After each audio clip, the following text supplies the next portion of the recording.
I never thought I'd experience a real-life neighborhood power trip. Not until I met Karen, our HOA president and self-declared protector of community standards. I swear, this woman ran our subdivision like it was her personal kingdom wrapped in vinyl siding. My name's Mark. I bought this house for peace, quiet, and the dream of mowing my lawn shirtless in summer without anyone losing their mind. But apparently, that kind of freedom was too much for Karen's suburban empire.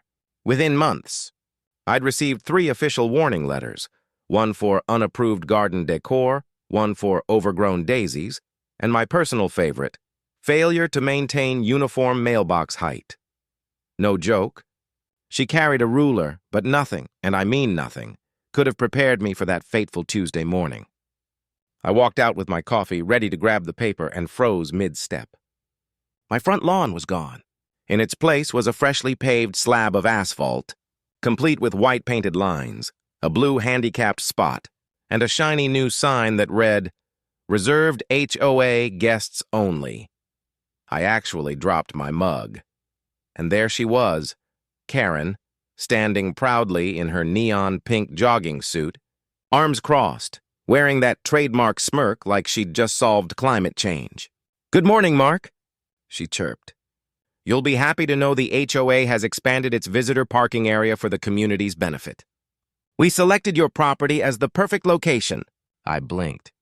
"My property? As in, this lawn?" She nodded like she was announcing a charity drive. "Technically, the HOA has easement rights over all visible front-facing areas for communal improvement projects." I almost laughed. "Karen, that's not what an easement means." "You paved my yard!" But she wasn't listening, too busy admiring her achievement, while a couple of HOA members waved from the sidewalk. One guy even parked his car right on my lawn and strolled off like it was a shopping center. My jaw hit the ground. You ever get so angry that words just stop working? That was me. I stormed inside, grabbed my property deed, and marched straight to her house. Karen opened the door like she'd been waiting for a trophy presentation. "Mark, I'm busy finalizing next month's HOA newsletter," she sighed. "Can this wait?" "No, it really can't," I said, holding up the papers. "This land is mine. The HOA has zero right to alter it. What you did is property damage." She rolled her eyes. "Oh, don't be dramatic, Mark. The community needs more parking.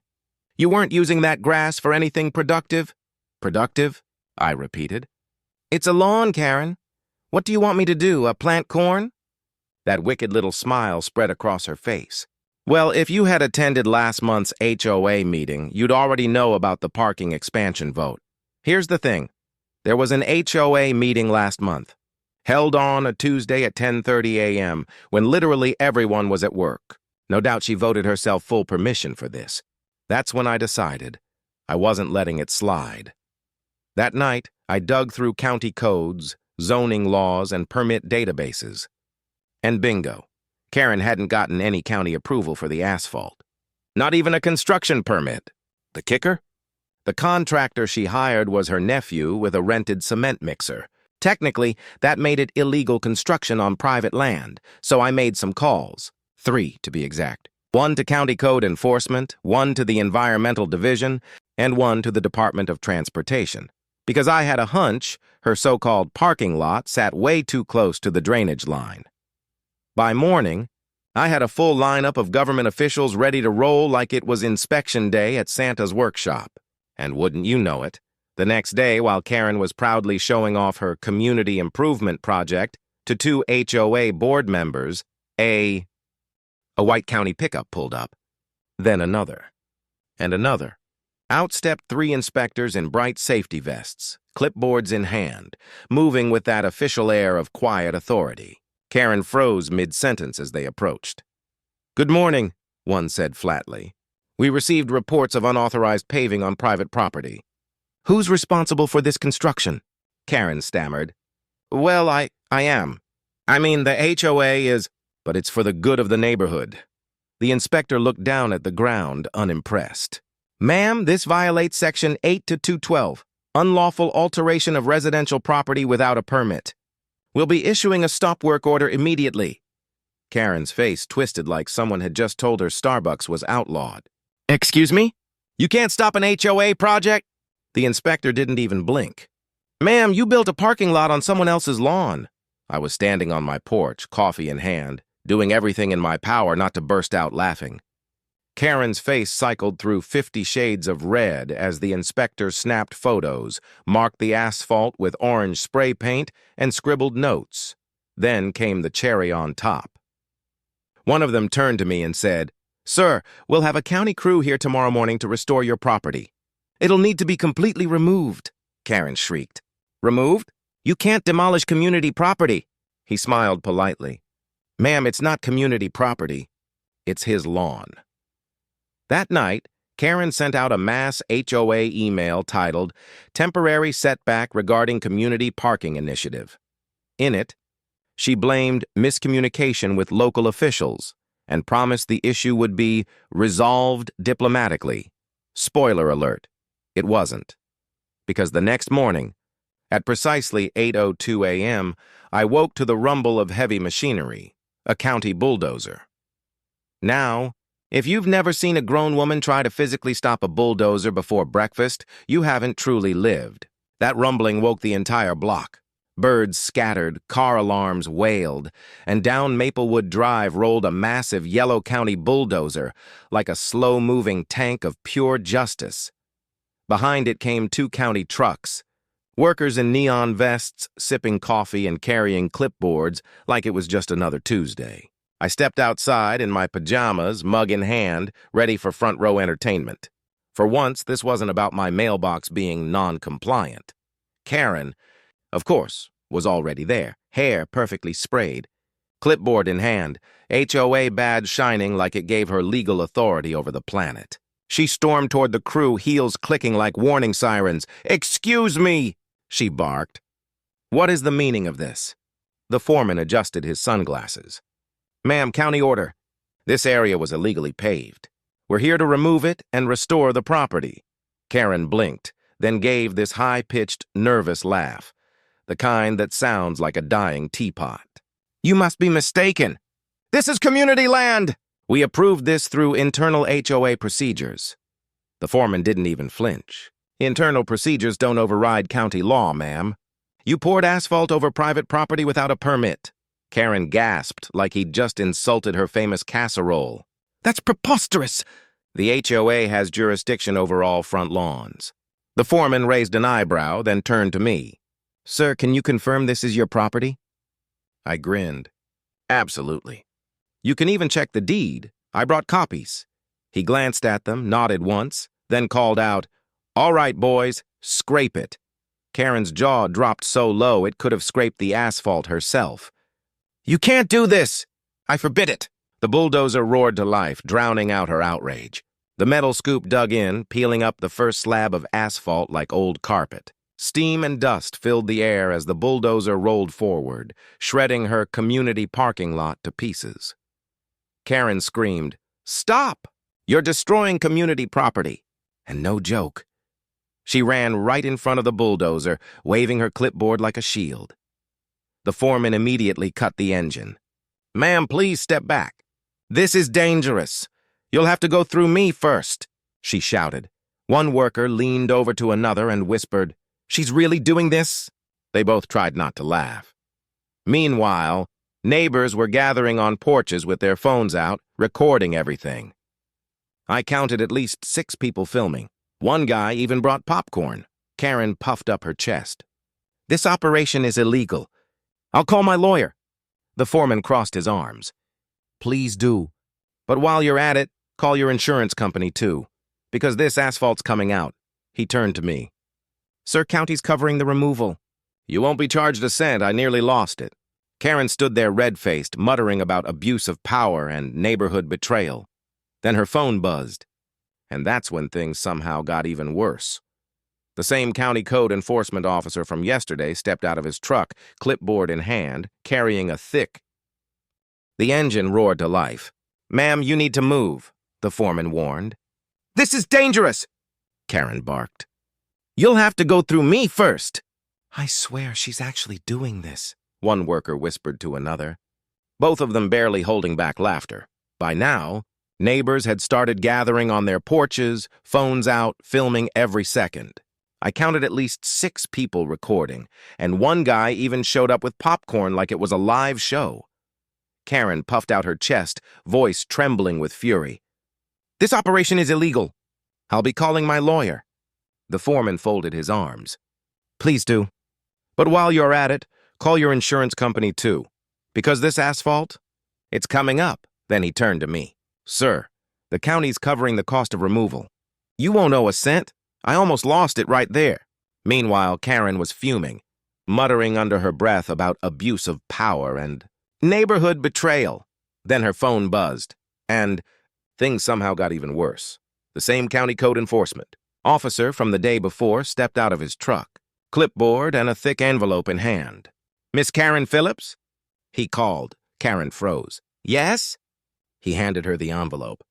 "You're being cited for unauthorized construction, property damage, and an environmental violation of the storm drain setback. You'll also be personally responsible for restoration costs." The look on her face was priceless. Her hands shook as she flipped through the paperwork. You can't fine me." "It was an HOA project." He nodded calmly. "Right, but you signed the authorization form as HOA president. That makes you the responsible party." Her voice cracked. "That's not fair. I was improving the community." He raised an eyebrow. "By paving someone else's lawn?" The entire street erupted in muffled laughter. Even the bulldozer operator grinned. I'll admit, for a second I almost felt bad for her. Almost. The machine roared back to life, scraping and grinding until every inch of that fake parking lot was gone. Under the asphalt, my poor grass was flattened and gray, but still there, stubbornly alive. When the crew finished, they leveled the dirt, scattered fresh grass seed, and told me a landscaping team would be by later that week to complete the restoration, all paid for by the HOA. Karen just stood there in silence, clutching her clipboard like it was a lifeline, watching her community project disappear before her eyes. Before leaving, the inspector turned to her once more. "Ma'am, I'd recommend getting a proper permit before attempting any more improvements." Then, twisting the knife, he added, "Oh, and by the way, we'll be inspecting the HOA's other common areas for compliance this week." Her mouth dropped open like a broken gate. That night, the HOA group chat absolutely exploded. Neighbors were posting videos of the bulldozer, memes of Karen standing in front of it, even dramatic music edits. My favorite comment read, "HOA Karen versus County Bulldozer, place your bets." By midnight, Karen sent out yet another email, this time titled, "Unauthorized County Interference with HOA Property." Yeah, Karen still hadn't learned a thing. But I wasn't done, not even close. Because the very next morning I got a call from the county office that nearly made me choke on my coffee. Apparently, this whole parking lot fiasco wasn't Karen's first construction project. That's when it hit me. She'd been running a full-blown side hustle with HOA money. So, remember how I said the county called? Yeah, turns out our beloved HOA president had been busier than anyone realized. The official on the line said, "Mr. Daniels, after reviewing your complaint, we cross-referenced your HOA's project permits. We found multiple inconsistencies and a few falsified documents signed under your president's name." Falsified? I nearly dropped my phone. "Wait, you mean fake permits?" He sighed. "Exactly. Looks like your HOA president's been forging approval letters to push through her own projects. Sidewalks, benches, and now that parking lot. She even used the county seal without authorization." Oh, this was better than Netflix. I thanked him, hung up, and dove straight into the HOA's online records. Sure enough, attached to her newsletters were official PDFs. They looked legit at first glance, but the permit numbers didn't match county formatting. She'd been making DIY government documents in Microsoft Word. Now, if you've ever dealt with a power-drunk HOA Karen, you know their one true weakness: exposure. So I decided to plan a little community meeting. Nothing fancy, just lawn chairs, lemonade, and about 20 neighbors who were all done with her nonsense. When Karen saw the crowd outside my house, she strutted over like she was entering a courtroom drama. Clipboard in hand, sunglasses on, the full "I'm in charge" energy. "Mark," she snapped, "this gathering should have been approved by the HOA." I smiled sweetly. "Oh, don't worry. It's not an HOA meeting. It's a community awareness event. Her smirk twitched. What's that supposed to mean? I turned my laptop around, projecting her fake permits onto a portable screen. Karen, these look familiar? Her face drained faster than a printer out of ink. Where did you get those? She demanded. Public records, I said. Well, supposed to be. Only these don't exist in the county database. In fact, the county says they were forged using your HOA email address. The crowd gasped and murmured. Phones came up immediately. Everyone was filming. Karen tried to recover. This is a misunderstanding. Those came from a contractor. A neighbor piped up. You mean your nephew? The same guy who paved Mark's lawn? The crowd burst into laughter. Karen's jaw locked. That's irrelevant. Everything I did was for the community's improvement. Funny, I said, because according to county records, the HOA got $14,000 in maintenance grants, all deposited into your personal account. That one hit like a grenade. Gasps everywhere. Someone whispered, She stole from the HOA. Karen began to sweat. That's an accounting error. Oh, I'm sure, I said. That's why I forwarded everything to the county fraud department. Oh, and the state attorney's office wanted copies too. Now she looked ready to collapse. Mark, you can't do that, she shrieked. You'll ruin everything. I couldn't resist. Karen, you already did when you paved my lawn. Right on cue, a white county SUV pulled up. The same inspector from before stepped out with two other officials. He nodded at me, then faced Karen. Miss Phillips, we need to speak with you regarding your recent submissions and financial activity under the HOA account. Karen's voice cracked. I'm the president. You can't just... He cut her off. Ma'am, you're under investigation for falsifying government documents and misusing community funds. You'll need to come with us. The silence that followed could have been framed. Neighbors froze, watching as Karen was gently escorted to the SUV. She twisted back toward me, shouting, You'll regret this, Mark. You'll see. But the door slammed shut before she could finish. For a second, nobody moved. Then someone clapped, then another. And before long, the whole block erupted in applause. Justice for the lawn, someone yelled. I stood there half laughing, half stunned. The same woman who once fined me for non-compliant rose bushes was now being driven off by county officials. Later, the county confirmed what we all suspected. Karen's scam had been running for nearly 2 years. She'd been approving fake beautification projects, pocketing the money and disguising it as HOA community improvements. My illegally paved lawn? Just her most public mistake. Turns out Karen's little empire had been running for nearly 2 years. She'd been approving fake beautification projects, pocketing the money, and disguising them as legitimate HOA community improvements. My illegally paved lawn just happened to be the one mistake she couldn't hide, the one that brought the whole thing crashing down. The following month, the neighborhood finally caught a break. A brand new HOA board was elected, actual decent, down-to-earth people this time. They publicly apologized to everyone, reimbursed the community, and even restored every yard Karen had messed with. To celebrate, they hosted something legendary, the Freedom from Karen barbecue. Guess who they invited as guest of honor? Yep, yours truly. The guy whose front yard started the revolution. As for Karen, word spread fast that she'd been hit with some serious fines and permanently banned from serving on any HOA board ever again. Justice had officially been served. Piping hot. Now every time I mow my grass, I do it with just a little more pride. Because right where that ridiculous visitor parking lot once sat, the grass now grows thicker, brighter, and greener than ever. Maybe it's just good soil. Or maybe it's been fertilized with justice. And if you ever happen to drive by my place, you'll see a little wooden sign by the curb that always makes the neighbors laugh. It reads, Parking for HOA presidents. Violators will be bulldozed. If you enjoyed this story, make sure to hit that subscribe button. Every single click helps me keep bringing you more unbelievable, hilarious, and downright satisfying HOA dramas. And don't forget to tap the bell icon so you never miss the next one. Because trust me, the next dose of neighborhood justice is even sweeter.